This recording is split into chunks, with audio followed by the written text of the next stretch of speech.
우선 부채를 보시면 부채도 첫 번째 항목으로 유동부채가 나오죠. 그리고 또 하나 나오는 게 바로 비유동부채입니다.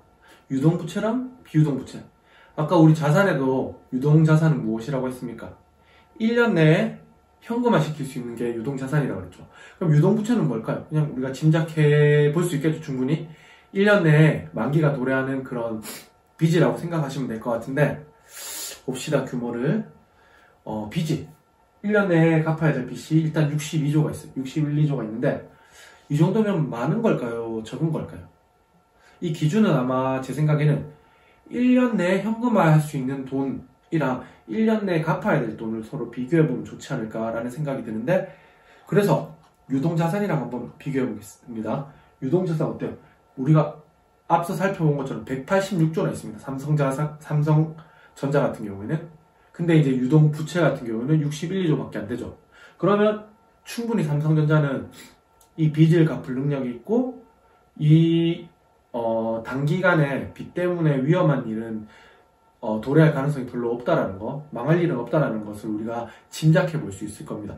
물론 어떤 금융위기가 오거나 이러면 여기 유동자산 중에서 가치가 확 떨어지는 것도 있어요. 예를 들면 재고자산 같은 경우에는 삼성전자가 제품을 막 못 팔기 시작하고 인기가 없어졌다. 그러면 그 전에 100만 원 하던 휴대폰이 뭐 2, 30만 원 갈 수도 있겠죠. 하지만 이미 유동자산이 이런 것까지 다 감안해도 엄청나게 많기 때문에 삼성전자는 뭐 부채 때문에 위험할 일은 없겠다. 그래서 위험성에 대해서는 조금 자유로울 수 있는 회사다라고 생각해도 좋을 것 같습니다. 그러면 비유동 부채 한번 살펴보겠습니다. 비유동 부채는 어때요? 26조밖에 안 되죠. 뭐 애게라는 생각이 들 정도로 유동자산에 비해서는 훨씬 작다라는 것을 아실 수 있습니다. 뭐 항목들 보면 뭐 이연법인세, 이거는 뭐 조금 법인세를 나중에 납부하겠다고 좀 이연시켜 놓은 건데 뭐 이 정도가 좀 17조로 크지, 나머지 중에서는 특별히 큰 것도 없어요. 그럼 삼성전자는 사실 제 생각에는 유동자산이랑 이런 부채들을 비교해보면 거의 빚이 없는 것 같다, 거의 빚을 안 쓰고 있는 것 같다라는 생각이 들긴 듭니다. 요게 또 한편으로는 무조건 좋은 것만 되는 건 아닌 것 같아요. 이게 사실 우리나라가 IMF 직전에는 너무 기업들이 문어발식으로 하면서 그 문어발식으로 운영할 때 대출을 정말 많이 해가지고 기업을 확장시켰던 경험이 물론 있긴 있지만, 그래서 굉장히 힘든 경제 위기가 왔던 경험이 있긴 있지만, 사실 그게 너무 과도하면 문제지만 자기가 사업에 자신이 있으면 그만큼 빚을 쓰고, 그리고 또 요즘같이 저금리 상태라면 그 빚을 써서 그거보다 더 높은 투자 수익률을 얻는다면 더 이득일 수 있잖아요. 아까도 말씀드렸지만 현금을 무조건 쌓아놓는 것이 좋은 건 아니기 때문에 제 생각에는 최근 몇 년간 삼성전자가 현금을 많이 쌓아놓은 것으로 알고 있는데, 그 현금들을 어떻게 사용해 나가는지, 그리고 여기 또 살펴보겠지만 제가 자본이랑 같이 한번 말씀을 드려볼게요. 이 자본 같은 경우에는 진짜 자기 돈이죠.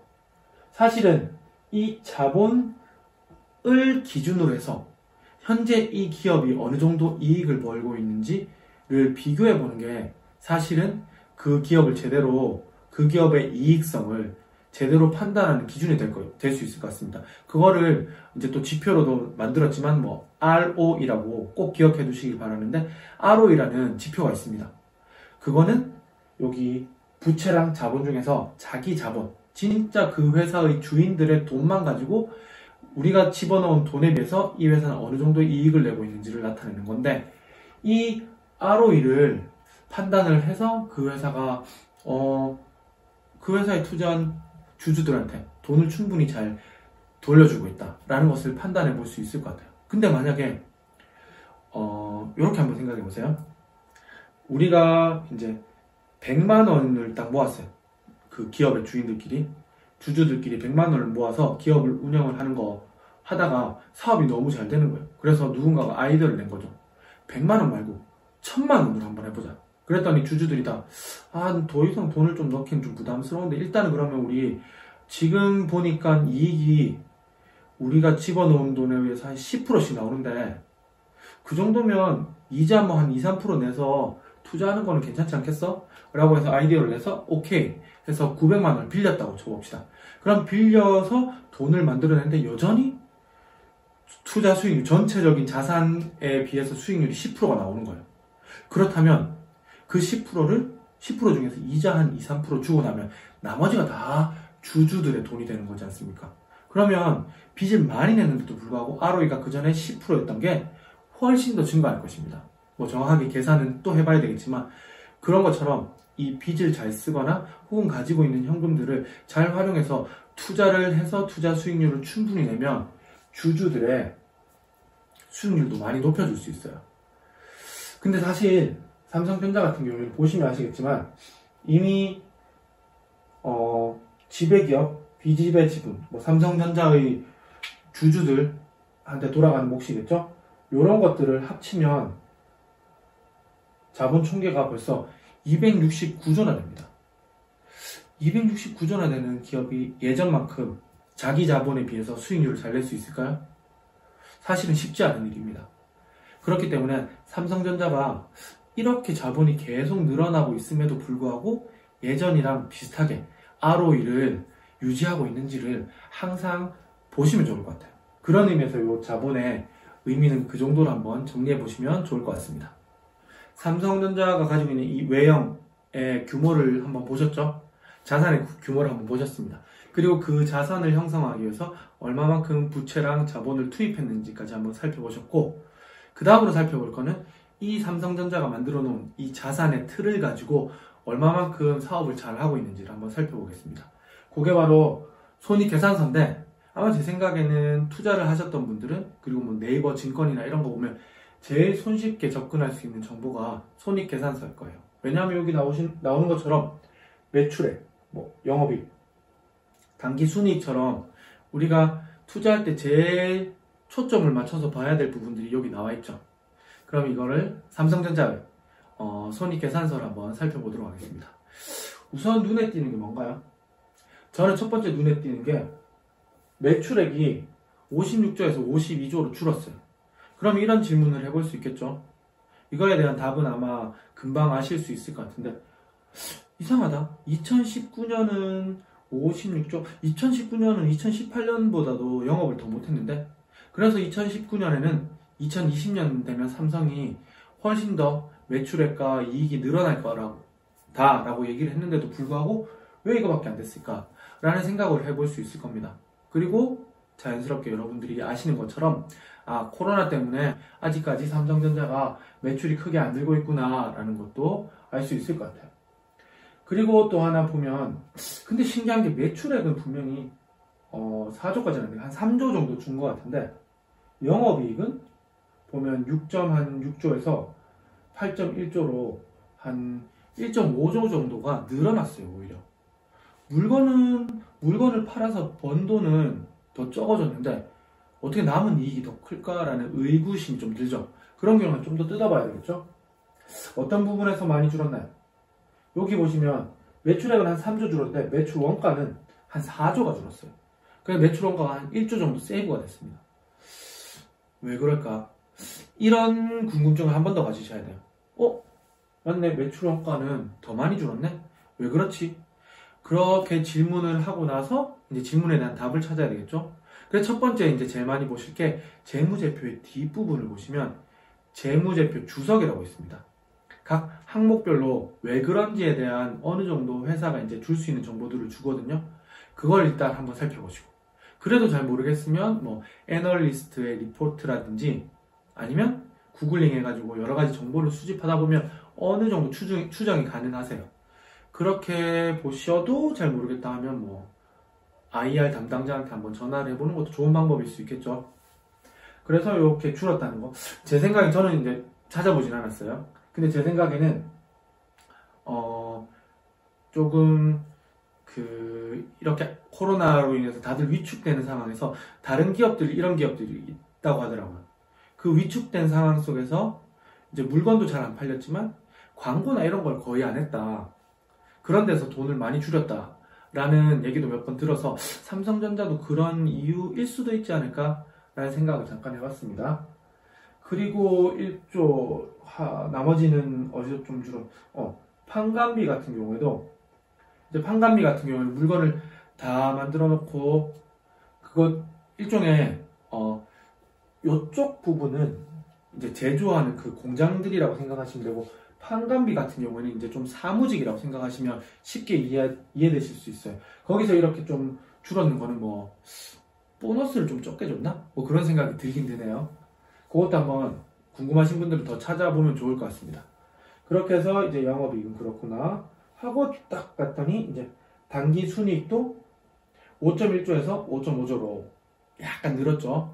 그렇게 심각하지는 않았다는 거 볼 수 있는데 그래도 실망을 좀 하셨을 거예요. 투자자분들이. 왜냐하면 19년에 되게 삼성전자의 이익이 많이 쪼그라들면서 삼성전자 이제 반도체 빅사이클이 끝났나? 라는 얘기가 있었는데 그래도 20년 되면 다시 그 반도체 메모리 가격이 올라가면서 삼성전자가 괜찮을 것이다 라는 리포트들이 많았거든요. 그럼에도 불구하고 크게 늘지 않아 가지고 아마 좀 실망을 하신 분들이 많을 것 같습니다. 그렇게 해서 이제 손익계산서를 한번 살펴보았고, 자, 손익계산서에서 또 많이 살펴보는 항목이 이제 단기 순이익까지 살펴봤는데 이 부분이죠. 주당 순이익 보면 이제 반년 동안 1,528원이라는 걸 볼 수 있는데 작년에는 반년 동안 비슷하죠. 그러면 1년으로 확장하면 물론 곱하기 2를 단순하게 해버린다는 게 말이 안 될 수도 있어요. 왜냐하면 기업마다 어떤 기업들은 하반기에 조금 매출이 많이 나오고 이익이 많이 나오는 기업도 있고 어떤 기업들은 상반기에 또 많이 나오는 경우도 있거든요. 1년마다도 계절마다 조금 사이클이 다르기 때문에 곱하기 2를 하는 건 좀 그렇지만 그래도 단순하게 한번 계산해 보겠습니다. 혹시나 요게 너무 단순해서 마음에 안 드시는 분들은 이제 1년치 사업보고서 작년 걸 보면서 삼성전자가 하반기에 더 많이 돈을 버는지 상반기에 많이 버는지 그런 것들은 영향을 주는지 안 주는지 또 한번 체크하신 다음에 예상을 해봐도 좋을 것 같아요. 일단은 곱하기 2를 하면 한 3,000원 정도 조금 더 나오죠. 그러면 주당 순이익이 3,000원이면 퍼는 어떻게 될까요? 3,000원에 비해서 현재 주가가 얼마 되는지 살펴보면 되겠죠. 지금이 9월 26일인데 금요일 날 기준으로 아마 6만원 좀 안 됐어요. 그래서 삼성전자 퍼는 한 19배 정도라고 보면 좋을 것 같습니다. 보통 이제 그 회사가 얼마나 비싼지 안 비싼지를 직관적으로 살펴보게 많이 쓰는 게 퍼죠. 그래서 예전에는 지금 같은 저금리가 아니었을 때는 퍼가 한 15를 기준으로 보는 경우도 있었지만 요즘은 워낙 조금만 잘 나가도 돈이 많이 몰려가지고 주가가 많이 올라가가지고 퍼가 뭐 20배, 30배, 40배 되는 거는 뭐 어려운 일도 아니죠. 뭐 아마존, 애플 같은 경우도 그 큰 기업인데 퍼가 어마어마합니다. 옛날 것 같았으면 그 정도까지 안 쳐줬는데 왜냐하면 퍼가 높다는 뜻은 야 지금의 순이익에 비해서 이 주가가 좀 높을지 모르지만 내년 되면 순이익이 또 이만큼 뻥 늘어날 거예요. 그렇기 때문에 내년에는 퍼가 확 줄어들 거기 때문에 걱정하지 마 라는 뜻이거든요. 그렇게 그런 기업들이 그 정도의 성장성을 가지고 있는 거 대단하다고 생각하는데 삼성전자는 20이다. 그 기업에 비해서는 많이 못 받고 있죠. 그건 아마 삼성전자가 과연 지금보다 더 성장할 수 있겠어? 성장률이 더 끌어올릴 수 있겠어? 지금만큼 유지할 수 있을지 모르겠지만 더 뭔가 폭발적으로 반도체 말고 더 새로운 것들을 만들어낼 수 있겠어? 라는 의구심을 두기 때문에 한 20%지 않나 싶은데 사실 지금 같은 저금리에서 20%면 일단은 지금 이익을 유지한다고 쳤을 때 그렇게 비싸다는 생각은 잘 안 들어요. 그냥 뭐 보통이다 라는 생각을 들고 그 다음에 두 번째로 삼성전자가 성장성이 있을까 없을까를 생각했을 때 저는 없다고 보진 않아요. 폭발적이라고 생각도 안 하지만 삼성전자는 꾸준히 늘어날 가능성이 충분히 있다. 우리 지난번에 그 사업 보고서 앞부분들 좀 살펴봤잖아요. 사업 내용이나 이런 것들이. 그런 것들을 살펴보면 제가 이제 제일 좋게 보는 것 중에 하나가 삼성전자의 그 파운드리 다 아시죠? 시스템 반도체랑 관련된 파운드리 쪽으로 뭐 안 그래도 얼마 전에 퀄컴에서 수주를 받았다는 얘기도 있고 그리고 또 그전에는 어디였죠? IBM으로부터 수주를 받기도 하고 그리고 심지어 이제 인텔도 자기들이 직접 이때까지는 CPU를 다 만들었는데 자기들의 역량을 디자인 쪽으로 옮기고 이렇게 만드는 쪽은 아예 TSMC나 혹은 2인자는 삼성이니까 삼성한테 맡길 가능성이 되게 높다라는 얘기들이 많이 나와요. 그래서 저는 이 파운드리도 그 TSMC의 그 전체 그 파운드리 시장에서의 그 시장 점유율을 어느 정도만 가지고 오면 혹은 점유율은 비슷할지라도 이제부터 폭발적으로 늘어날 이 전체 시장의 규모를 봤을 때는 삼성전자한테도 꽤 많은 그런 그 수주가 들어올 수 있다라고 생각이 듭니다. 그것뿐만 아니라 또 다른 데도 투자한 것들이 결코 뭐 삼성전자가 호락호락하지는 않다는 생각은 들기 때문에 성장성이 없는 것 같지는 않아서 퍼 20배 지금 정도의 수준, 그리고 지금이 작년과 지금이 굉장히 이익이 낮은 수준인데 그렇다면 삼성전자가 저평가된 게 아닌가라는 생각이 좀 듭니다. 그렇게 해서 이제 손익계산서까지 한번 살펴봤고, 이제 그러면 손익계산서 이후에는 뭐가 있을까요? 네, 바로 현금 흐름표가 있습니다. 그럼 지금부터 현금 흐름표를 한번 살펴보도록 할게요.